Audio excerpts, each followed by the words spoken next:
Obsesi adalah sebuah pikiran, perasaan, atau dorongan yang muncul secara terus-menerus dan sulit untuk dihilangkan. Dan yang namanya obsesi orang itu macam-macam. Uang, validasi, mie ayam, Siapa yang nggak pengen entot mie ayam anjing? and finally, gay black man. Pada tahun 2023, internet dihebohkan dengan keberadaan sosok musisi, YouTuber, samurai legendaris, robot, bahkan aktor film. Beliau adalah otak di belakang sebuah film legendaris yang berhasil mendapatkan rating 9,4 di IMDb. Gue inget banget dulu waktu gue nonton film ini di bioskop. Waktu itu hidup gue lagi ancur-ancurnya. Gue pakai sendal beda sebelah. Rambut gue bentuknya kayak titit. Dan karena rambut gue kayak titit, setiap cewek yang melihat gue, mereka mulai lari. Mereka bahkan sampai tempat polisi. Dan sesaat polisi tiba di lokasi dan melihat ke arah rambut gua, mereka menelpon pangkalan militer, meminta bala bantuan berupa rudal balistik yang berasal dari Korea Utara beserta dengan Kim Jong-un naik di atas roketnya. Sejak saat itu gua gak pernah lihat perempuan lagi. Gua bahkan mulai ragu, apakah perempuan itu nyata?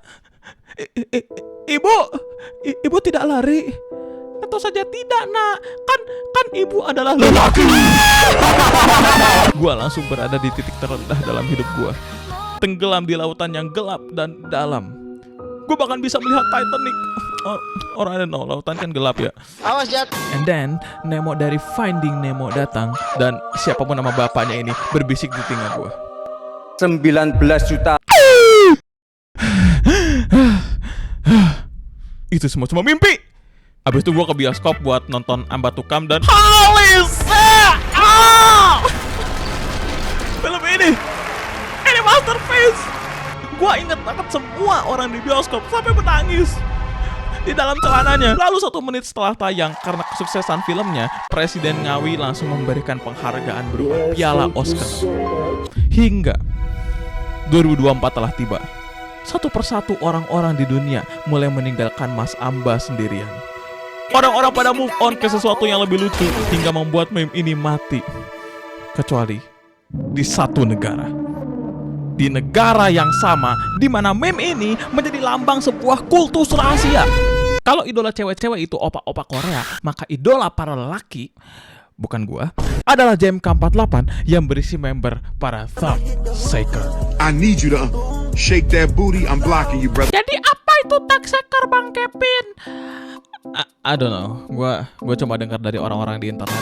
Gua gak mau nyari, karena kalau gua nyari, ntar gambar black hole muncul di layar gua. Gua gak mau lihat black hole, nanti aku tersedot ke dalamnya.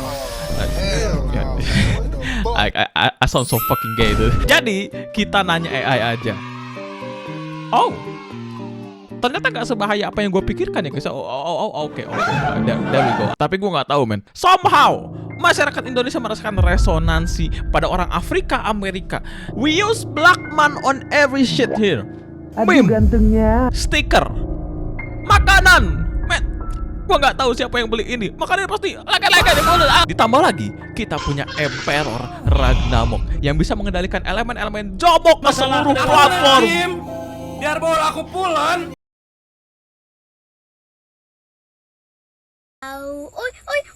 Izin Bang Reza ya, we cool, right? Gue takut anjir, tar rumah gue dikirimin paket, pas gue buka, isinya lagi Jawa. Dan gak cuma itu, kita bahkan bikin N-word sendiri.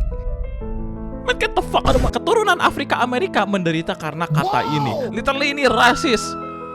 Orang Jawa malah bikin sendiri. Dan tentu semua hal ini semakin lama semakin menyebar, merambas ke luar negara, sehingga dinotis oleh YouTuber luar. Dan sekarang satu dunia tahu kalau orang-orang Indonesia penyuka meme jomok menciptakan suatu ironi, dimana kok bisa negara dengan penduduk mayoritas muslim menyukai meme jomok.